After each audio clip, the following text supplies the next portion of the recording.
so much, everybody. Thank you. Now, coming up in this week's show, a supercar is dismantled for no reason. A man with no shirt on. And my whole tongue is wrapped up in intestine. My whole tongue is wrapped up in intestine. Those are the highlights. Those are the best bits. They really are. Anyway, over here in the West, we tend to think that at £360,000, a Rolls-Royce Phantom is quite expensive. But this week, the Grand Tour is focusing mostly on China. And over there, things are a bit different. As recently as the 1980s, people here would lie awake at night, dreaming of having enough money to buy a mule. Whereas now, just 30 years later, they dream of being able to buy a honky. Specifically this honky, the L5. In Chinese, honky means the red flag, the symbol of communism. But there's nothing at all communistical about this monster's price tag, which is £880,000. The interior is an exquisite work of art, with rosewood panelling and cream leather. The dashboard and center console are fully digital. There's jade in the door handles and gold and sunflowers everywhere else. Despite its villainous presence, though, the price is mad. So I examined, and we came up with an idea.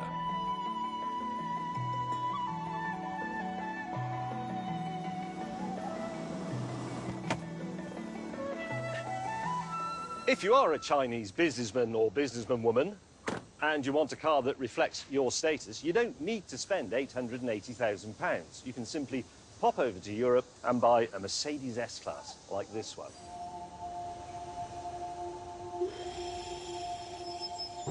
And even though this is the 6-litre V12, it costs me just £8,800. In other words, you could have 100 of these for the price of a honky. At this point, my colleague Richard Hammond arrived in something or other. What is that? This is a Cadillac STS, and you can shut up. I wasn't going to say anything. We were then interrupted by the arrival of Clarkson in a BMW. Ooh, I see you've bought the long car. Yours is long as well. Are you two been from the 1970s? No, they're long wheelbase. 3.4-litre V12. It's appearing before your eyes. How can a German car go? Are you sure it's a real one? Was it parked in the sea when you bought it? Let's not get bogged down with the oxidisation of my car. Because a lot of Chinese people, as we know, come to Europe these days. If Chinese people are going to come to the UK and buy Western soap and Western frocks, why would they not buy Western cars when they're there? Yeah, because you can't buy these cars second-hand over here. No, they're not. This vintage isn't available here. No. And what we're saying is you can buy one of these for a lot less than a luxury honky. A lot less. And that's what we're here to prove, people of China.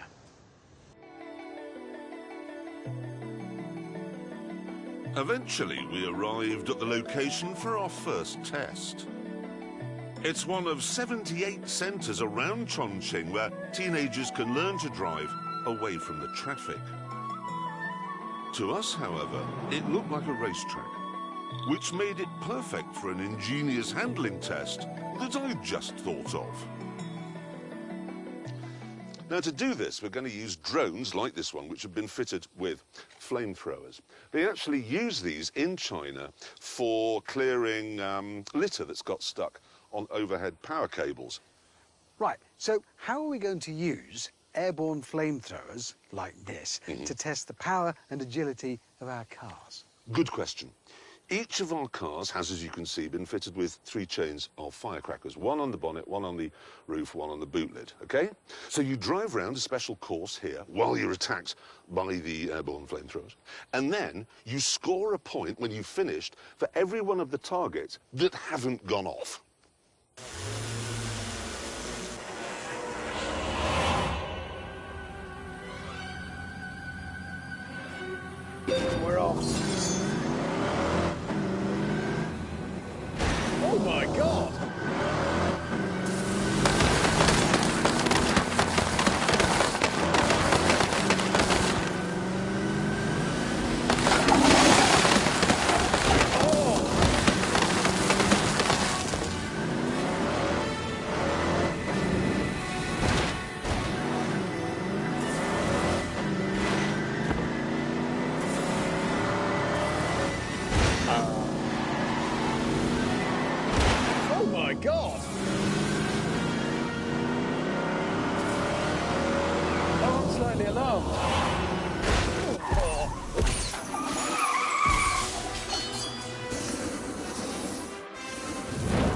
Ah, fire from the sky!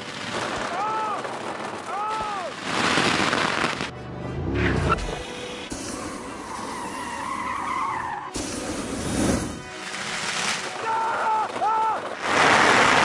There's the drone on my left, the first one.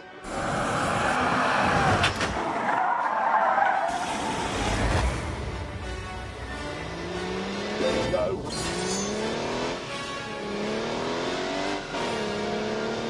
Oh! Like that thing.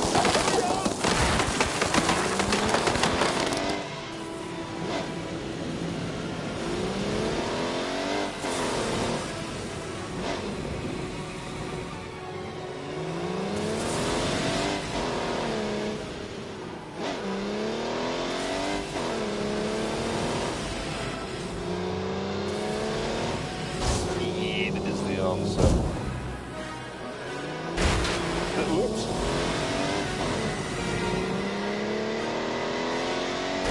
Oh, God, that looks tricky. Oh, God, smoke. Oh. Fire everywhere. Oh, God. Bandit at 10 o'clock. That'll have alarmed him. It will have alarmed them, son, yeah. You know dogs don't like fireworks. No, they hate it. Away. Oh, that's interesting.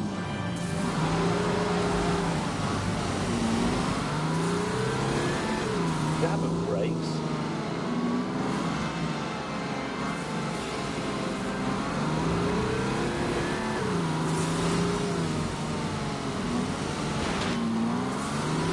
Rubbish.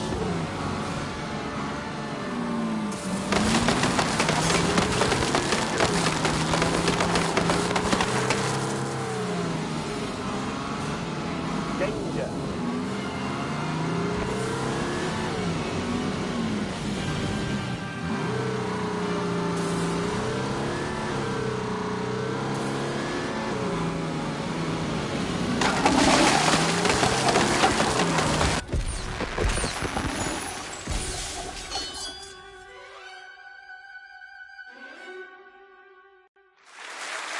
That was such a good laugh. Melting around with airborne flamethrowers. Really good afternoon, that was. Yes. What? Hang on. Yeah. That was a totally useless test. We had a call the other day from a Chinese car manufacturer called NIO, and they said, we have built a blisteringly fast, all-electric supercar, and would one of you like to try it out? Yeah, now, after his escapade going up a Swiss hill in a blisteringly fast all-electric supercar, Richard Hammond said that he really didn't think he was the man for the job. However, it turned out that the car was only available for one day, and unfortunately on that day I had the boiler man coming round. Yep. And I had a dental appointment? Dentist. Dental appointment, yeah. Yep, so guess what?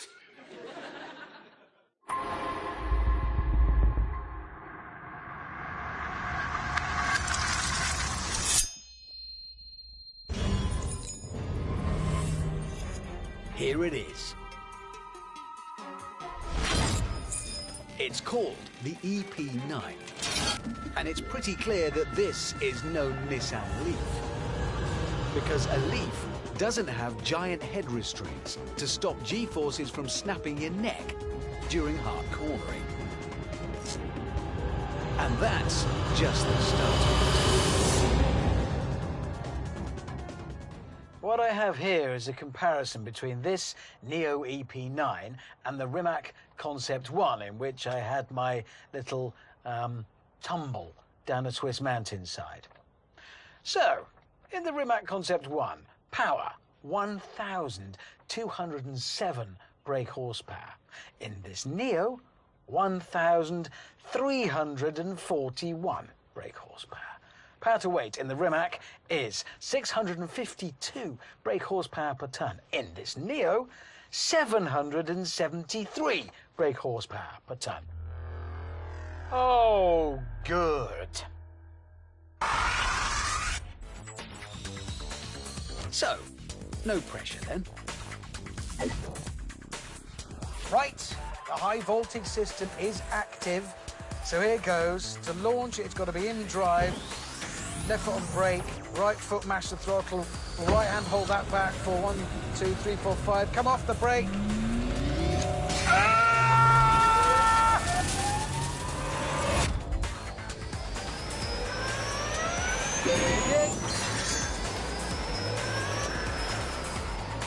Oh, God.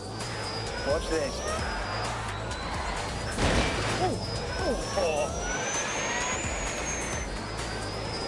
Go, go.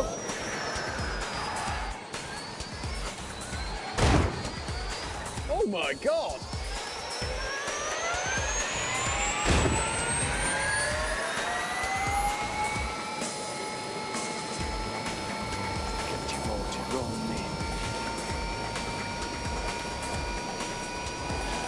Oh, here we go, here we go.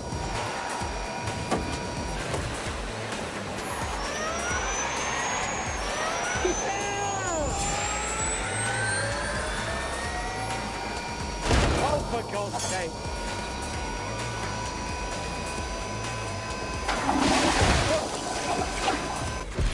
It's like driving a jet engine. Something else about which I have bad memories. This is a bad place.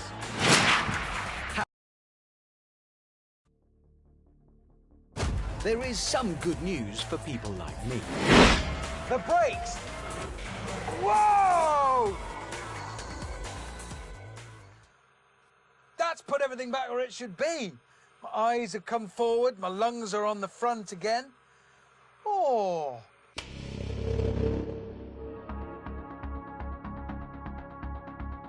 Now, if you want to experience this phenomenal speed for yourself, you will need two things. First of all, a lot of money, because this costs £1.15 million. Secondly, a racetrack, because it works like that Ferrari FXX, where you buy the car, they deliver it to a track for you, along with a support team. You drive it, crap yourself, then they take it away and hose it out for you. Since it's an electric car, you'll be wondering about range. Obviously, if you hammer it around a track, you are going to wear those batteries out pretty quickly. However, on the plus side, they only take 45 minutes to charge.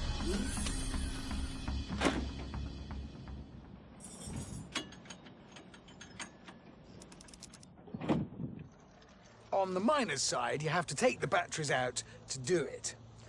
And as they weigh 317 kilograms each, you won't be doing that on your own. It is a bit more of a faff than, say, a can of petrol.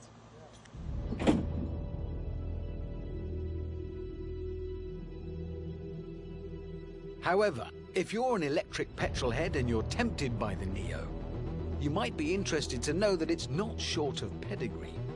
There's evidence that the people behind this thing really know what they're doing.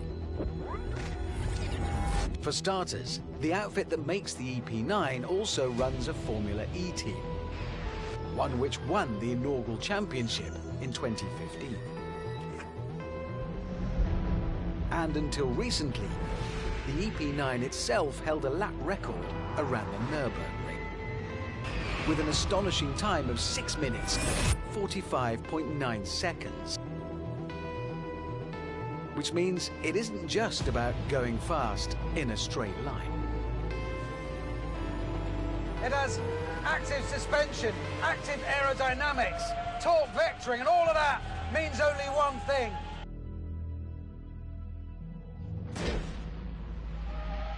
Grip, grippity grip! Go, go, go!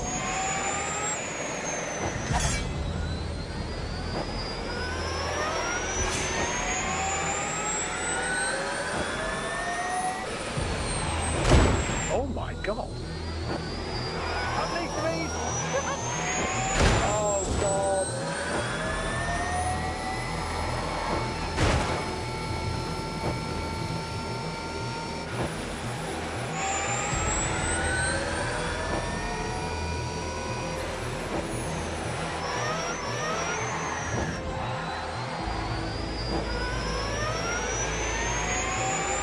Are you ready?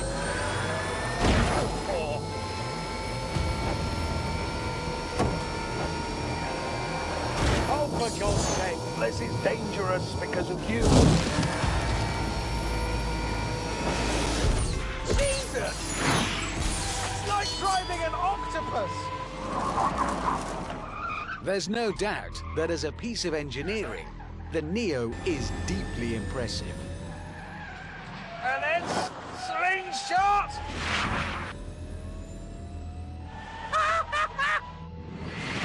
But what I love about it most is that thanks to its phenomenal grip, I could hammer it round our track all day and still be the right way up.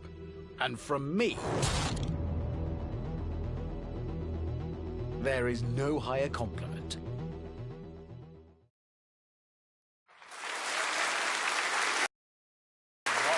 Thanks for sticking me with that. You know, it's interesting. Watching that has convinced me that I will never buy an electric car as long as I live. Why not? Because why on earth would I want to employ a team of men and buy a forklift every time I need to go anywhere? Yeah, that's all very well, but a lot of people are more enlightened than you, including me, in fact. So, Hammond, Yes. tell me, how does it compare with the Rimac? I was interested. Yes, they are, sure. The Neo is just more of everything. It's more power, more grip, more speed. I have to say, that looked painfully fast, that car. Is. I mean, It is really astonishingly fast, but it is a novelty, an amazing, powerful, fast one, but a novelty nevertheless. And we should make it absolutely clear that you can't drive it on the road at all, can you? No, It's not road no, legal. You can't, unlike the Rimac, which you can. That's what makes it so amazing. And there's a new Rimac coming out soon that'll have more than 1,900 horsepower. But imagine the size of the internal combustion engine you would need to make 1,900 horsepower. It would It'd be massive. That's why the future of supercars like that is electric. It is. What? It is. It is. It is. That's the way it's going to go. It's the way it is going. OK, then, let's find out how fast your beloved Neo goes round the Ebola drone.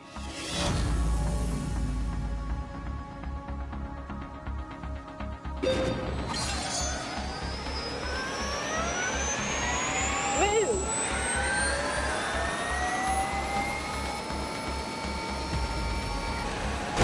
Come on!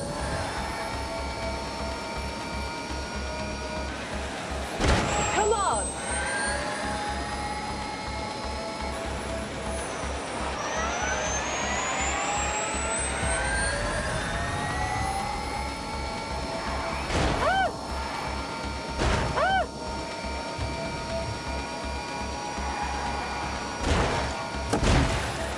Stop!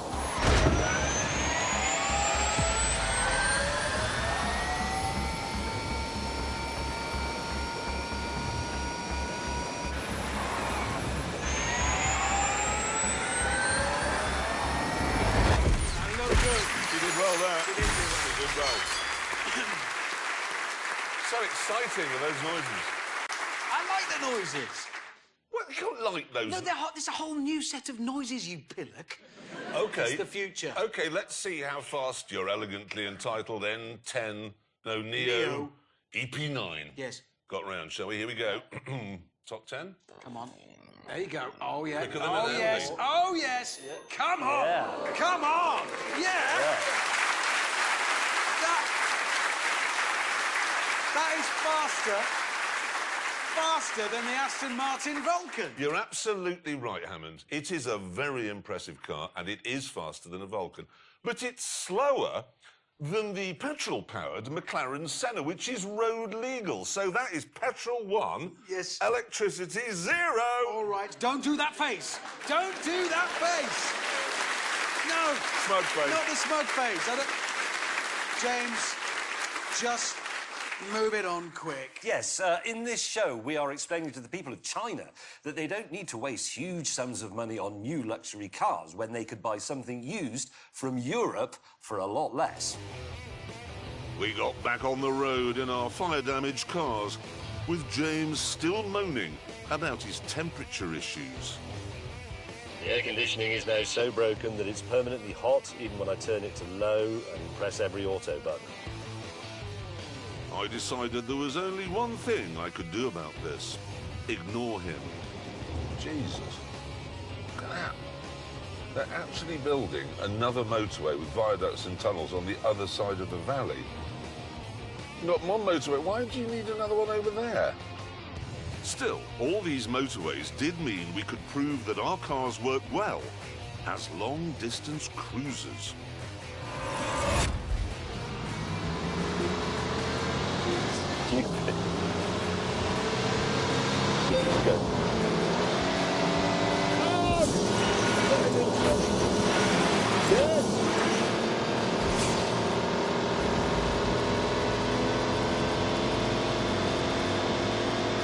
There we go, speed up again now.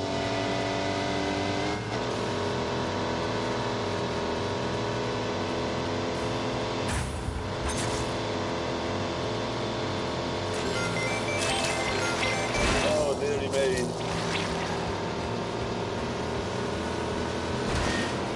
You muppet. Oh.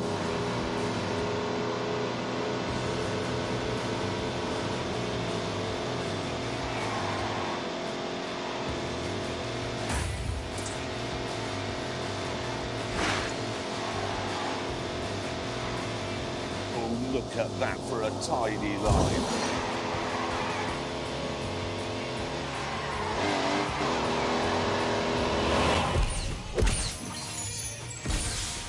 However, in the USS Norman Schwarzkopf... Oh, God. It's dying.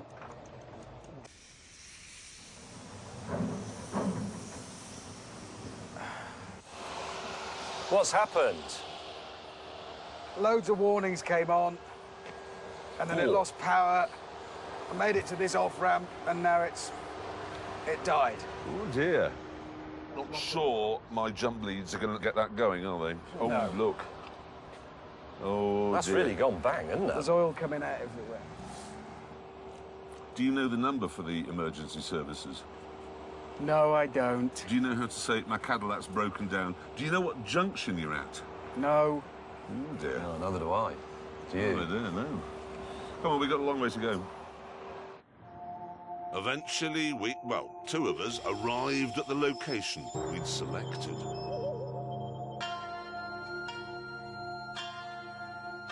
It's known as the 24 Curve Road because it has 24 fun-filled curves.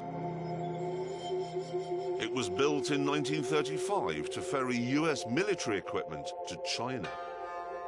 And it hasn't really been maintained since. So the surface is loose and potholed, and it looked like it should be a right laugh. This was actually part of the road the only road that linked the then capital of China with India and Burma. Yeah, well, before that, all the supplies that came into China had to be flown over the Himalayas, which was incredibly dangerous in the 30s. I think the Americans lost something like 400... Sorry to interrupt. See this stupid thing? Well, never mind that. Look what he's driving. Why, is that Hammond? I guess the Cadillac's definitely broken then. Nice. Check out my Fulu. Why have you got that? Well, I wasn't going to let you have all the fun, was I? No, but never mind that. Why have you got it? Well, my telephone translation device at the toll booth worked to a degree, to this extent. What, somebody got you a car? Look, I got wheels, 3 of them. Anyway, listen. Here's what we're doing. Yeah. It's a test of speed, because we are against the clock. Bear that in mind, OK? OK. And durability at the same time. So you've got to get up this road, which goes all the way up there, OK, as fast as possible, and keep your car in one piece in the process. Richard and I decided that James should volunteer to go first. Oh, you look exactly like a racing driver, apart from visually. It's a racing clown. Can we just get on with it? It's very hot in here. Are you going with the window down or up? A lot Down. of stones. Down. It's a small risk from being hit by a stone is a large risk of dying from suffocation. Right. Anything else we want to say to him? Yes, Let's go. take some time and prepare mentally and really think about this. Have you visualised the course? No. OK. He looks quite cross. It does, 3, 2, 1, go. Yeah, yeah. yeah.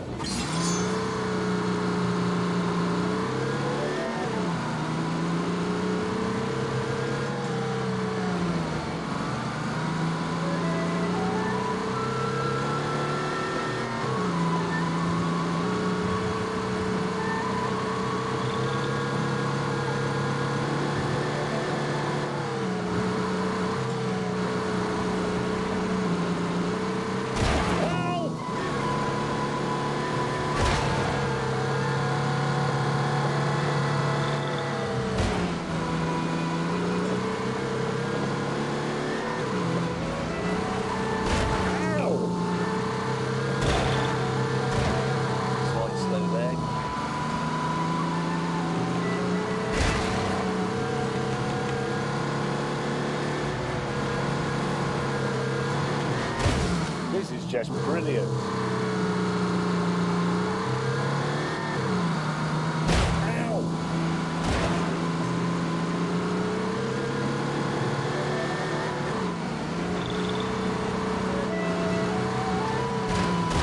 Keep going, keep going.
Concentrate, look through the bend. This is quite a complicated one.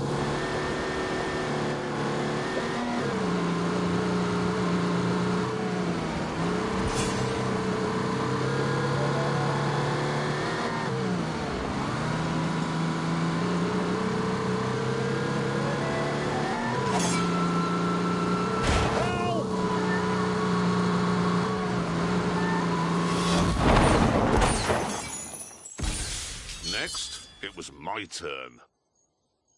Right, I'm attaching the wobbly-headed symbol of capitalism here to bring me good fortune on this perilous test. If you're ready. Yes. 5, 4, 3, 2, 1, go! Go. Get a bloody move on.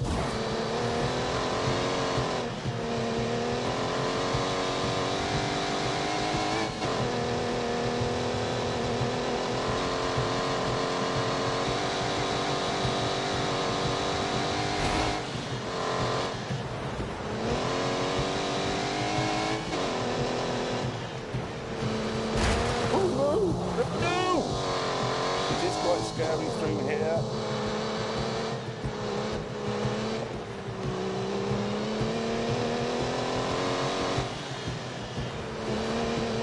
Oh! Oh, look at that for a tidy line.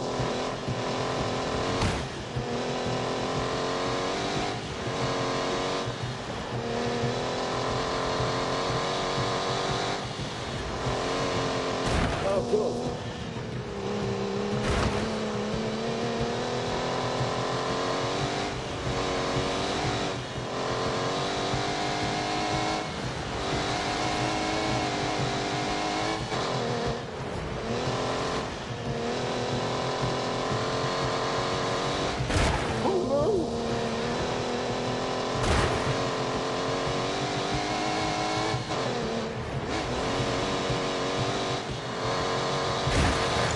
That'll do. Oh, good.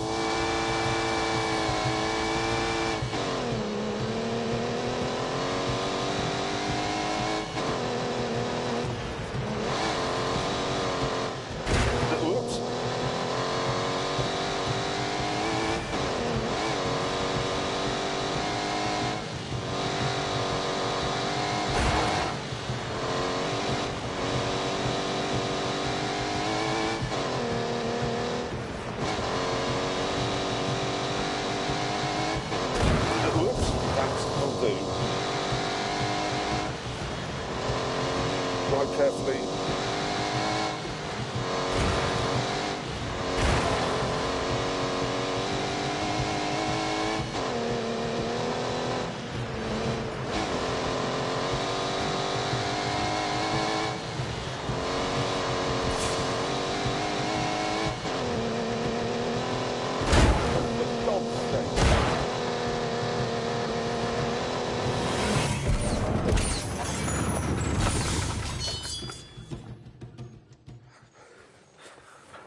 Yeah.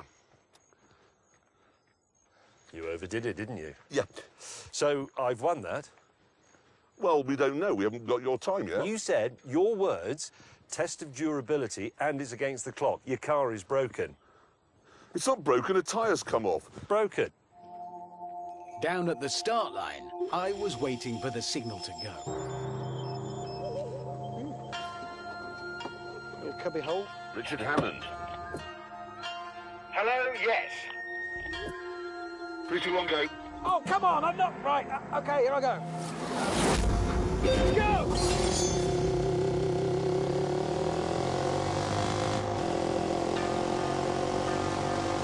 Spinning power, this is good.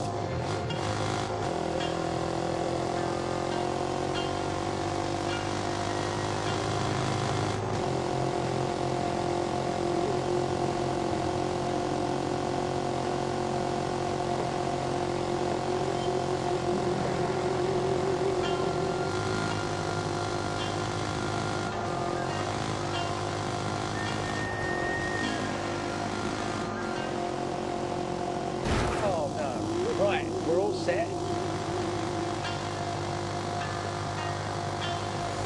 Oh, my God. Oh, God.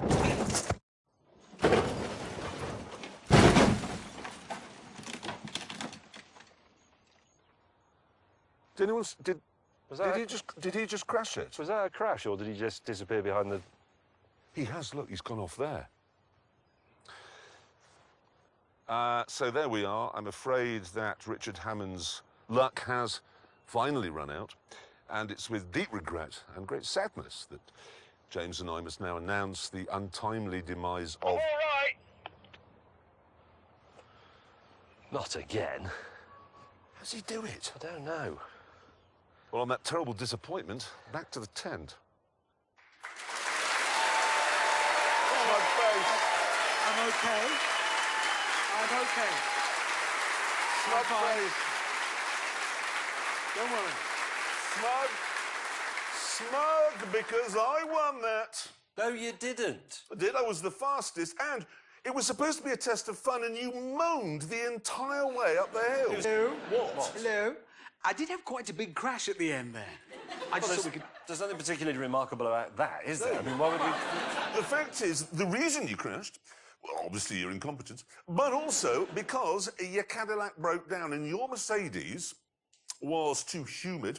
So that means the winner is definitely, of the whole thing, the BMW 750i. What? Actually, no. To be fair, the real winner of the whole thing was our brilliant idea to sell second-hand limos to the Chinese. No, he's absolutely right about that, because it makes them happy and it helps us with our balance of payments. Everybody wins. It was a good idea. Yes. Except for one tiny detail. You see, this programme is shown in every single country in the world, except one. Which one? China. So this entire show has been a total waste of time. It's an hour of your life you'll never get back. And on that terrible disappointment, it's time to end. Next week, I'm happy to say, we're back in the groove. We're in Scotland, and I get an Alfa Romeo GTV6. Makes me very happy. See you then. Take care. Good night. Good night.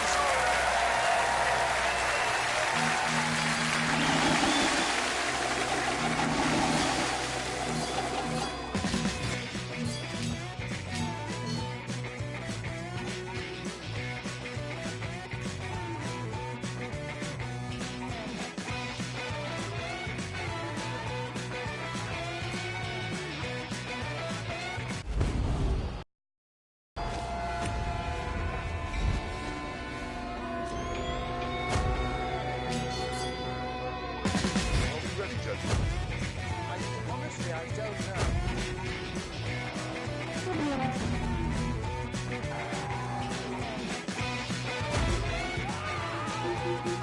Is that the size of the crop, or what's happening? You're looking at magnificent. Help! This is bad!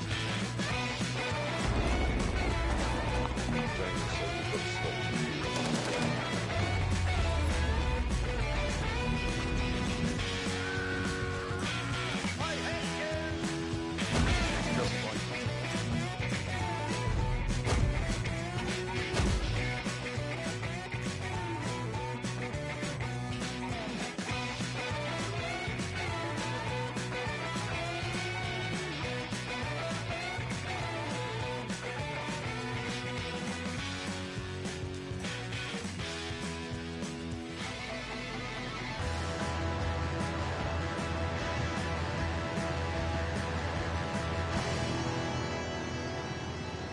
3, 2, 1, go.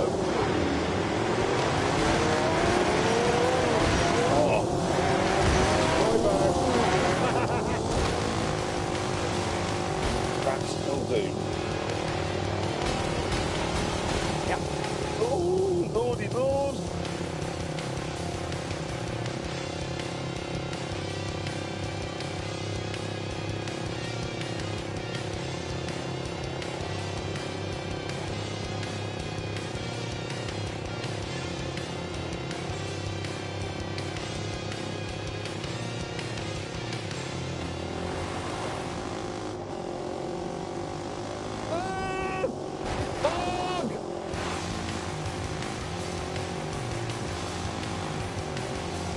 It is quite scary through here.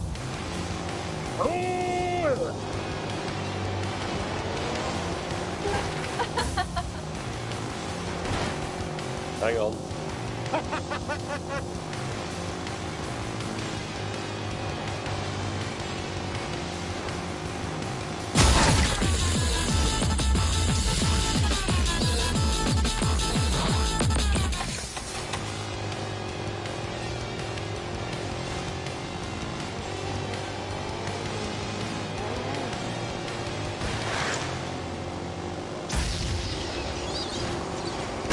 Oh, dearie me.